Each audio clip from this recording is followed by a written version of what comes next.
আসসালামু আলাইকুম। মনে আছে এই গাছটির কথা?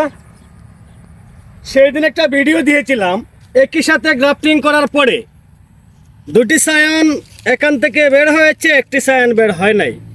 সেই সাথে আমি আপনাদেরকে একটা পরামর্শ দিয়েছিলাম, যারা গ্রাফটিং করেছেন সায়ানটা জীবিত রয়েছে 10 দিন, 15 দিন, 20 দিন, 25 দিন, 1 মাস হয়ে গেল, তারপরে আপনাদের সায়ান থেকে কোনো কুশি বের হচ্ছে না। তাদের জন্য এই ভিডিওটা দিয়েছিলাম। এখান থেকে পলিটেপটাকে আমি নামিয়ে নিচে এনেছিলাম আর বলেছিলাম এখানে এখন একটু বাতাস লাগার পরে এখান থেকে হয়তো আমরা কুশি পেতে পারি। আজকে আমি এখানে এসে দেখলাম বাস্তবে তাই, এখান থেকে নতুন করে দুটি কুশি বের হয়ে গেল। তো এর সাথে এগুলাকে আমি যদি এক সমান করে তুলতে হয় তো এগুলাকে একটু কাটো রাখতে হবে।